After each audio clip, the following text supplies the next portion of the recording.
ገንዘብ አያያዝ ጥበብ ዛርቶ መኒ ማኔጅመንት በሚል ርዕስ ዛሬ እንወያያለን። ውሃ በወንፊት መቅዳት ይቻላልን? መልሱ አይቻልም እንደሆነ አውቃለሁ። ግን ልንገራችሁ፣ አብዛኞቻችን በገንዘብ አያያዝ እያደረግነው ያለነው ልክ እንደዚህ ነው። ደሞዝ ገና እንደገባ እንዴት የት ገባ ብላችሁ ታውቃላችሁ? ገቢያችሁ ይጨምር፣ የኑሮ ጭንቀታችሁ ግን አብሮ እየጨመረ ነው። ብዙዎች ሀብታም ለመሆን ብዙ ብር ማግኘት ብቻ እንደሆነ ያስባሉ። ትልቁ ስህተት እዚህ ጋ ነው። ሚስጥሩ ያለው በምታገኙት መጠን ሳይሆን በምታስተዳድሩት ጥበብ ላይ ነው። በዛሬው ቪዲዮ የፋይናንስ ባለሙያዎች የሚጠቀሙበትን ነገር ግን ማንም ትምህርት ቤት ውስጥ ያልነገረንን የገንዘብ አያያዝ ጥበብ እነግራችኋለሁ። እስከ ቪዲዮ መጨረሻ ከቆያችሁ ከዛሬ ጀምሮ የኪሳችሁን ቀዳዳ እንዴት እንደምትደፍኑ የሚያሳይ ቀላል ቀመር አካፍላችኋለሁ። አቤልና ናሆም ይባላሉ። ሁለቱም በአንድ መስሪያ ቤት ውስጥ ተቀጥረው እኩል 15,000 ብር ደሞዝ ያገኛሉ። አቤል ዛሬን ብቻ ልኑር ባይ ነው። ደሞዝ ሲገባ ውድ ልብስ ይገዛል። የተለያዩ ያላግባብ የሆኑ ወጪዎችን ያወጣል። በየቀኑ ካፌ ይውላል። ታክሲ ኮንትራት ይይዛል። ለጓደኞቹ ሲጋብዝ ደስ ይለዋል። ገንዘብ ካልተበላ ምን ዋጋ አለው ይላል። ገንዘብ ለሰው ካልሆነ ካላዝናና ምን ዋጋ አለው ይላል። በወሩ መጨረሻ ግን ለትራንስፖርት እንኳን ያጣና ከናውን ይበደራል። አሁን በሌላ በኩል መረሻውን የሚያውቅ ሰው ነው። እሱም ይለቅሳል፣ ይበላል፣ ግን በልኩ ነው። አሁን ደሞዝ ሲገባ መጀመሪያ የሚያደርገውን ነገር ቢኖር ለቁጠባ የሚሆነውን ቀንሶ ማስቀመጥ ነው። የተቀረውን ነገር ለወጪ የሚያውለው 5 ዓመታት አለፉ። አቤል አሁንም የደሞዝ ጭማሪ ይጠብቃል። ዕዳ ውስጥ ተዘፍቋል። አሁን ግን በዛች ደሞዝ የጀመራት የጎን ለጎን ስራ ንግድ አድርጋለት አሁን የራሱ ቤት ለመግዛት ቅድመ ክፍያ ከፍሏል። ልብ በሉ፣ ሁለቱም ገቢያቸው እኩል ነበር። ልዩነቱ አያያዝ ማኔጅመንት ላይ ነው። ታያችሁ አይደል?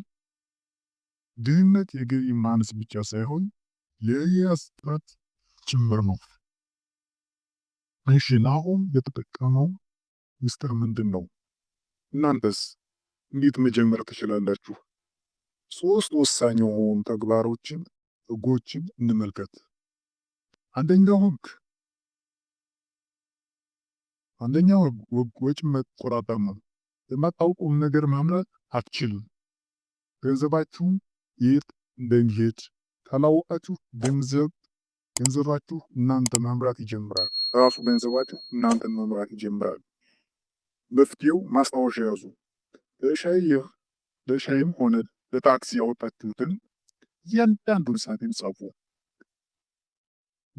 ሞባይል ላይ ኤክስፔንስ ማኔጀር አፕሊኬሽን ተጠቀሙ። ያ ማለት ፕሌይ ስቶር ላይ በመግባት ኤክስፔንስ ማኔጀር ብላችሁ ሰርች በማድረግ ማግኘት ትችላላችሁ። ይህ የወጪ መቆጣጠሪያ አፕሊኬሽን ኖት መያዣ ነው። በየወሩ መጨረሻ ስትመለከቱት እንዴት ለካ ለዚህ ሁሉ የማይረባ ነገር ብር አወጣው ብላችሁ ትደነግጣላችሁ። ሁለተኛው ህግ የ50-30-20 ህግ ነው። ይህ ህግ በዓለም ላይ ተቀባይነት ያለው ቀለል ያለ ቀመር ነው። ደሞዛችሁን ለሶስት ክፈሉ። 50% ግዴታዎችን ለቤት ኪራይ፣ ለምግብ፣ ለትራንስፖርት፣ መኖር የማትችሉበት መሰረታዊ ነገሮች እነዚህ ነገር ማዋል አለባቸው። 50% ለግዴታ ለሚያስፈልጉ ነገሮች።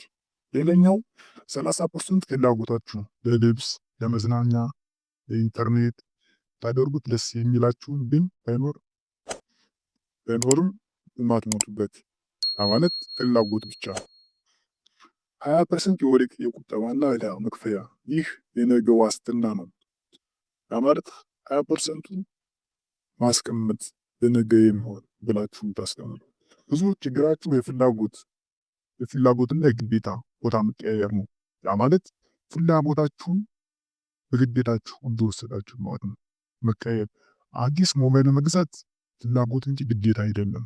ያ ማለት አዲስ ሞባይል የሆነ የቆየ ሞባይል ካለ ያ መጠቀም እየቻልክ አዲስ ሞባይል መግዛት ግዴታ ሆኖብህ ሳይሆን ፈልገው ስለምታደርጉ ማለት ነው።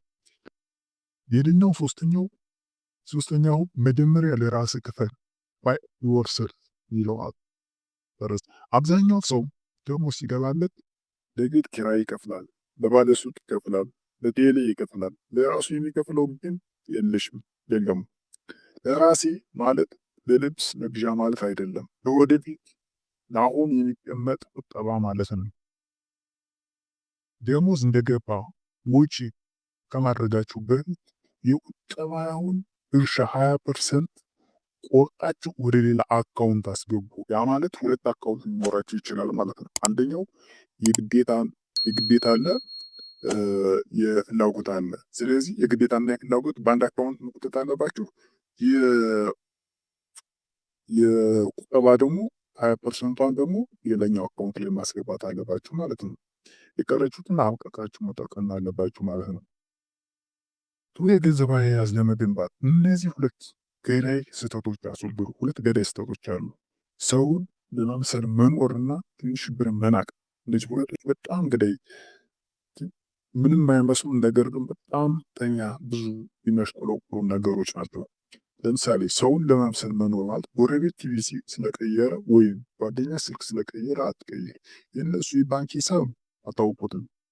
ምናልባት እነሱ ብዳ የኖሩ ሊሆን ይችላል። ትንሽ ብር መናቅ። ይቺ 100 ብር ምን ታደርጋለች ብላችሁ አታባክኑ። 100 ብሮች ተጠራቅሞ ነው ሽር የሚሆኑት።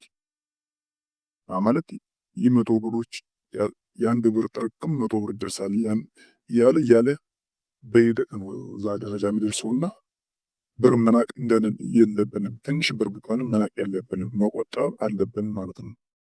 ወዳጆቼ የገንዘብ ነፃነት በአንድ ጀንበር አይመጣም። ልክ እንደ ቤት ግንባታ ነው። በየቀኑ የምታስቀምጧት አንዲት ቁብ ወይም ቁጠባ ነገ ትልቅ ህንፃ ይሆናል። ዛሬ ላይ ሆናችሁ ነገ የምትበሉ አትሆኑ። የዛሬው የቤት ስራችሁ አክሽን አይተም። ይህ ቪዲዮ እንደተለቀቀ አንድ ነገር እንድታደርጉ ፈልጋለሁ። አንድ ደብተር ወይም የሞባይል ኖት ያዙን። ያለፉት 3 ቀናት ወጪያችሁን አስታውሳችሁ ጻፉ። ከዛሬ ጀምሮ ለሚቀጥሉት 1 ወር እያንዳንዱ ወጪያችሁን ለመመዝገብ ለራሳችሁ ቃል ግቡ። ይህን ካደረጋችሁ ለውጡን በቅርብ ታዩታላችሁ።